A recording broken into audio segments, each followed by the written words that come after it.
अस्सलामुअलैकुम dear students, lecture number 4 के साथ इलेक्ट्रोस्टैटिक्स का चैप्टर आज हम कंटिन्यू कर रहे हैं। और आज के लेक्चर में हमने मेथड्स ऑफ चार्जिंग पे बात करनी है। मेथड्स ऑफ चार्जिंग में आपके साथ स्टूडेंट्स 3 मेथड्स आते हैं: कंडक्शन, कन्वेक्शन और रेडिएशन। स्टूडेंट्स, अगर आपको कल का लेक्चर याद हो, अगर आप थोड़ा सा रिवाइज करें तो हमने कल के लेक्चर में और उससे पहले लेक्चर में भी हमने डिस्कस किया था कि चार्जिंग का मतलब ये है कि किसी भी न्यूट्रल एटम में आप इलेक्ट्रॉन्स और प्रोटॉन्स की जो इक्वलिटी है, आपने उस इक्वलिटी को डिस्टर्ब करना है, ठीक है। और अगर आप इस इक्वलिटी को डिस्टर्ब करने में कामयाब हो जाते हैं, so this means you have charge the body और you have charge the material. Students, इस इक्वलिटी को डिस्टर्ब करने का जो प्रोसेस है उसे हम चार्जिंग कहते हैं, और जो इस इक्वलिटी को डिस्टर्ब करने के मेथड्स हैं उन्हें हम मेथड्स ऑफ चार्जिंग कहते हैं। तो स्टूडेंट्स, आपके साथ 3 मेथड्स हैं: कंडक्शन, इंडक्शन और फ्रिक्शंस। सबसे पहले स्टूडेंट्स कंडक्शन और इंडक्शन को समझने की कोशिश करते हैं। इसको मैंने ऑलरेडी आपके लिए मेंशन कर दिया है, और जो है दोनों को एक ही साथ हम डिस्कस कर लेते हैं ताकि आपको सिमिलरिटीज़ और डिफरेंसेस का भी साथ में अंदाज़ा हो जाए। स्टूडेंट्स, कंडक्शन जो मेथड है ये कंप्लीट चार्ज का मेथड है। इसमें आपके साथ चार्ज जो होगा वो कंप्लीटली बॉडी पर स्टोर हो जाएगा और वो कंप्लीटली बॉडी पर हमेशा के लिए मौजूद होगा। लेकिन इंडक्शन का जो मेथड है that is a method of partial charging, that is a method of temporary charging, ठीक है। तो उसको अभी आगे आप समझेंगे कि ये कैसे मैं ये बात कर रहा हूँ। स्टूडेंट्स, कंडक्शन जो मेथड है that is a permanent method, और इंडक्शन जो मेथड है वो टेम्पररी मेथड है।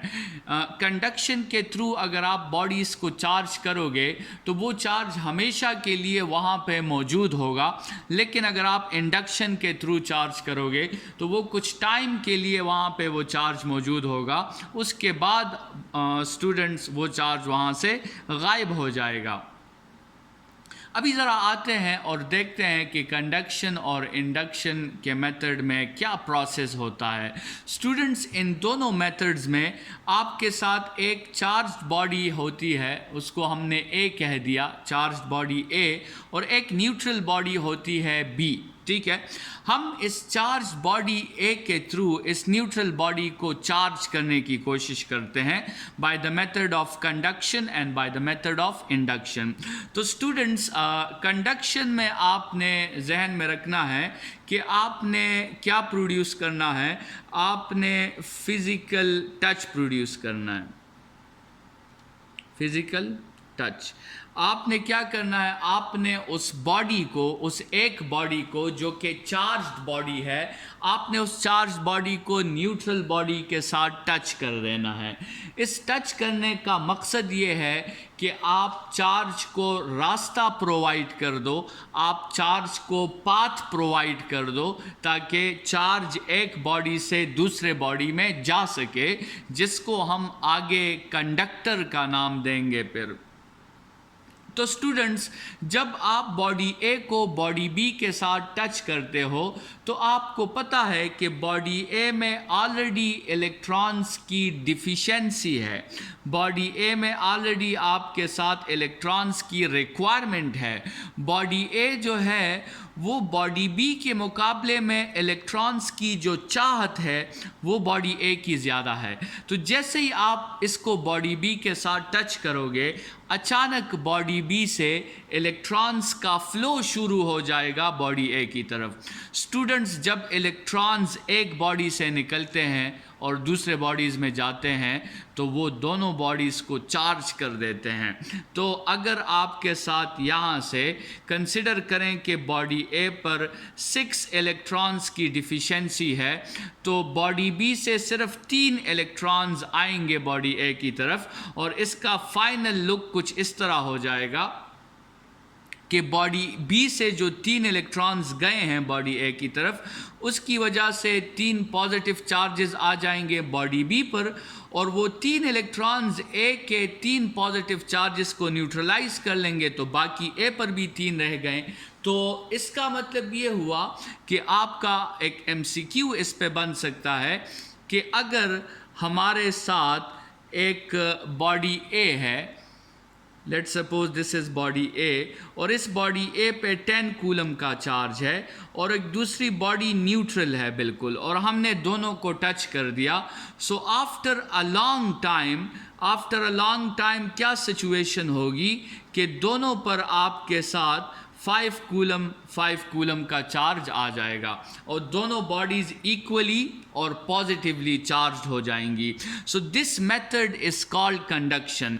अभी आप इन बॉडीज़ को एक दूसरे से रिप्लेस कर दो, और ये जो बॉडी बी है जिस पे पहले कोई चार्ज नहीं था, अभी इस पे 5 कूलम का चार्ज आ गया है, और जब तक आप ये चार्ज इस पर रखना चाहते हो ये चार्ज इसी पर मौजूद होगा। ये एक टेम्पररी मेथड नहीं है, बल्कि ये एक परमानेंट मेथड ऑफ चार्जिंग है। स्टूडेंट्स, इसके मुकाबले में जो आपके साथ इंडक्शन का मेथड है, अगर उसमें आप देखो तो उसमें हम फिजिकल टच नहीं करते, बल्कि हम एक चार्ज बॉडी को एक न्यूट्रल बॉडी के करीब रख लेते हैं। एक चार्ज बॉडी को न्यूट्रल बॉडी के करीब रख लेते हैं। इससे स्टूडेंट्स क्या होता है, चार्ज को ये मौका नहीं मिलता कि वो एक बॉडी से निकलकर दूसरे बॉडी में जा सके, लेकिन हम चार्जेस को डिस्टर्ब कर लेते हैं। ये करने से हम जो यहाँ पर इलेक्ट्रॉन्स और प्रोटॉन्स की जो साइमेट्री है, हम उस साइमेट्री को डिस्टर्ब कर लेते हैं, जिसकी वजह से क्या होता है कि उस एटम और उस मटेरियल, उस न्यूट्रल बॉडी के अंदर कुछ चेंजेस आना शुरू हो जाती है, और नेगेटिव चार्जेस एक तरफ पर कंसंट्रेट होना या अपना ज़्यादा वक्त गुजारना चाहते हैं, और पॉजिटिव चार्जेस दूसरे साइड पे अपना ज़्यादा वक्त गुजारना चाहते हैं due to this positively charge body. ये सब किसकी वजह से हुआ है? क्योंकि हमने इस न्यूट्रल बॉडी के सामने एक पॉजिटिवली चार्ज बॉडी रख ली। स्टूडेंट्स, अगर आप इस कंसेप्ट को समझना चाहते हैं तो जनरली एक एटम है, लेट्स सपोज, जिसमें आपके साथ न्यूक्लियस पॉजिटिवली चार्ज है और ये उसके इलेक्ट्रॉन्स हैं, और ये इलेक्ट्रॉन्स बिल्कुल इन्होंने ऐसी साइमेट्री बनाई होती है कि ये बिल्कुल इक्वली डिस्ट्रीब्यूट होते हैं।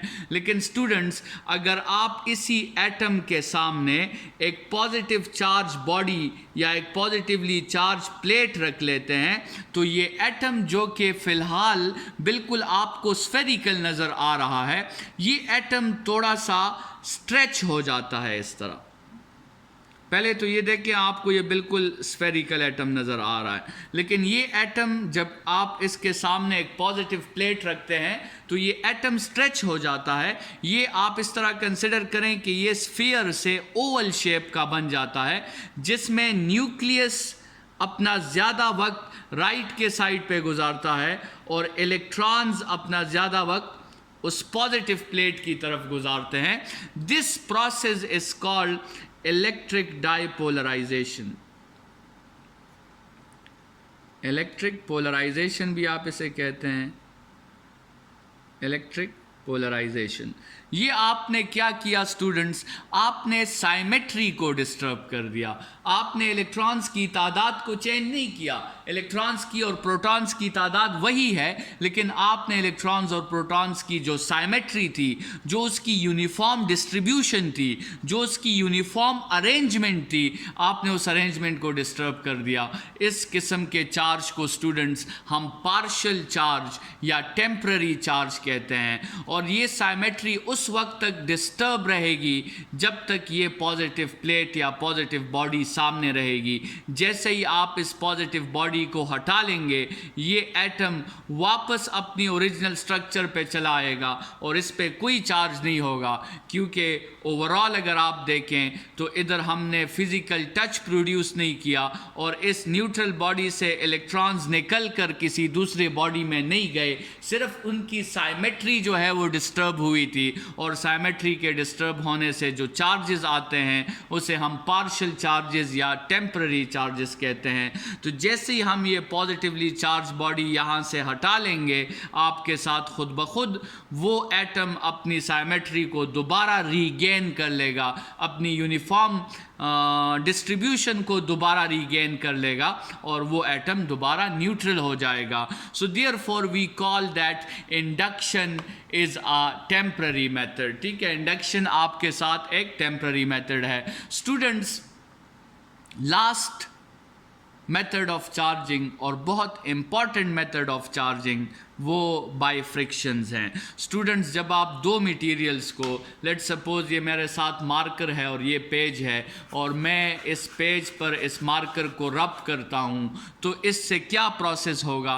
इससे ये मार्कर भी पॉजिटिवली चार्ज हो जाएगा और आपके साथ पेज भी इससे पॉजिटिवली चार्ज हो जाएगा। स्टूडेंट्स, तो ये जो मेथड है जिसमें फ्रिक्शंस इन्वॉल्व हैं, फ्रिक्शंस की वजह से भी आप बॉडीज़ को चार्ज कर सकते हैं। आप इसके इजी एक्सपेरिमेंट्स कर सकते हैं। आप एक इस तरह करें कि एक पेज को स्मॉल पीसेस में डिवाइड कर लें और एक ग्लास रॉड ले लें, या सिंपल एक दूसरा बड़ा पेज लें, उसको अपने हेयर्स के साथ आप रब करें और फिर आप उन स्मॉल पीसेस के नज़दीक उसे लाएं, तो आप देखेंगे कि वो स्मॉल पीसेस इस ग्लास रॉड को या पेज को अपनी तरफ अट्रैक्ट कर देंगे। ठीक है, तो ये चार्जेस का कंसेप्ट है और यहाँ पर चार्जेस किसकी वजह से बने हैं? फ्रिक्शंस की वजह से बने हैं।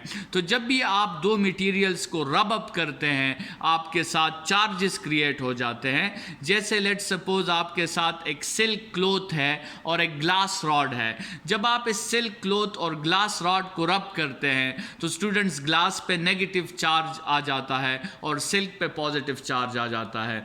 तो रबिंग की वजह से और फ्रिक्शंस की वजह से भी चार्ज को क्रिएट किया जा सकता है। स्टूडेंट्स, ये जो चार्जिंग का मेथड है बाय फ्रिक्शंस, ये बहुत इम्पॉर्टेंट है और हमारी डेली लाइफ में इसकी बेशुमार एग्जाम्पल्स हैं। हमारे इर्द गिर्द बाय फ्रिक्शंस जो है चार्ज को प्रोड्यूस करना, इसकी बहुत एग्जाम्पल्स हैं। अगर आप लेट सपोज एक टीचर वाइट बोर्ड पे या लेट सपोज चॉक बोर्ड पे चॉक से लिख रहा है, तो देखें जब वो चॉक से लिखता है तो चॉक के जो पार्टिकल्स हैं वो उस बोर्ड के साथ स्टिक हो जाते हैं, वो उस बोर्ड से नीचे नहीं गिरते। अगरचे उन चॉक के पार्टिकल्स पर ग्रेविटेशनल फोर्स अप्लाई हो रहा होता है, लेकिन लेट सपोज अगर आपके साथ ये एक वाइट बोर्ड है, लेट सपोज ये एक चॉक बोर्ड है और आपके साथ ये एक चॉक है और आप इस पे जो है यहाँ पर इस तरह कुछ लिख लेते हैं, लेट सपोज आप ये शेप बना लेते हैं, तो ये जो चॉक के पार्टिकल्स जो हैं इस बोर्ड के साथ स्टिक हो गए हैं। ये चॉक के पार्टिकल्स, इनका वेट है, इन्हें तो स्टिक नहीं होना चाहिए था, बल्कि इन्हें तो ग्रेविटी की वजह से ज़मीन पे आके गिर जाना चाहिए था, लेकिन ये ऐसा नहीं करते। क्यों ये स्टिक हो जाते हैं बोर्ड के साथ? ये स्टूडेंट्स इसलिए क्योंकि जब आप चॉक बोर्ड पर चॉक को रब करते हैं तो फ्रिक्शंस प्रोड्यूस होती हैं और फ्रिक्शंस की वजह से स्टूडेंट्स आपके साथ चॉक भी चार्ज हो जाता है और बोर्ड भी चार्ज हो जाता है, जिसकी वजह से आपके साथ जो है इलेक्ट्रोस्टैटिक अट्रैक्टिव फोर्स वजूद में आती है और वो चॉक के पार्टिकल्स बोर्ड के साथ स्टिक हो जाते हैं। स्टूडेंट्स, जब फ्रिक्शंस की वजह से आप दो बॉडीज़ को चार्ज कर लेते हैं और वो दो बॉडीज़ आपस में स्टिक हो जाती हैं, इस प्रोसेस को हम इलेक्ट्रिक क्लिंग कहते हैं।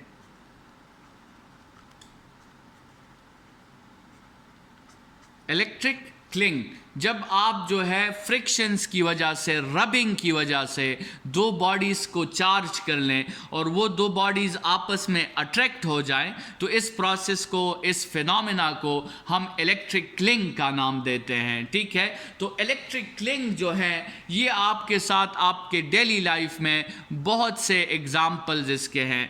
अगर हम किसी सरफेस पर चल सकते हैं और हम स्लिप नहीं होते, तो स्टूडेंट्स इसको भी अगर आप माइक्रोस्कोपिक लेवल पे देखें तो इस पर भी फ्रिक्शंस और स्टैटिक चार्जेस और इलेक्ट्रोस्टैटिक्स का बहुत बड़ा रोल है।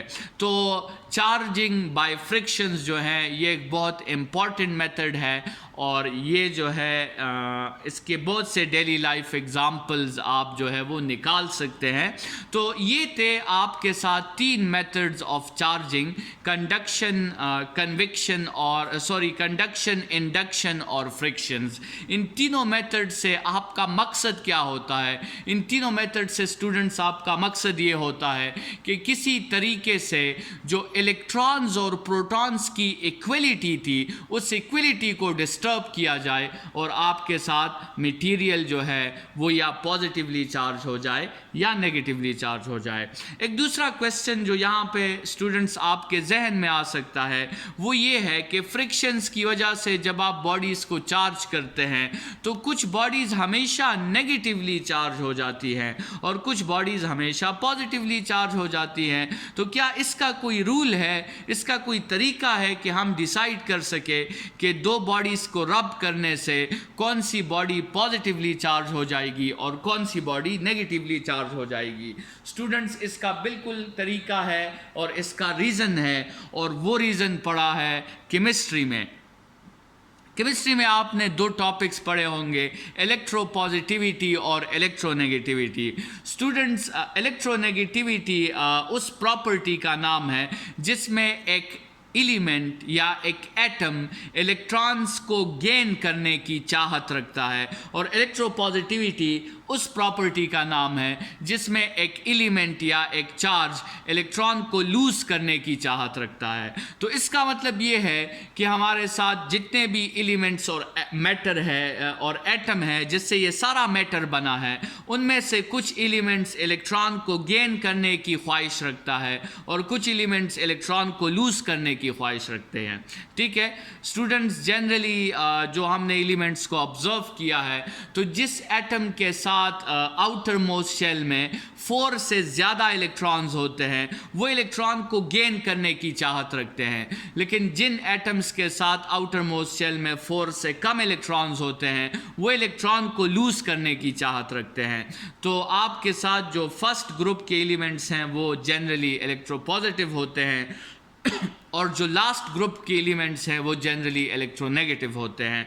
तो स्टूडेंट्स, जब आप दो मटेरियल को रब करते हैं तो इनमें से जिस मटेरियल की इलेक्ट्रोनेगेटिविटी ज़्यादा होगी उस पर नेगेटिव चार्ज आएगा और जिस मटेरियल की इलेक्ट्रोपॉजिटिविटी ज़्यादा होगी उस पर पॉजिटिव चार्ज आएगा।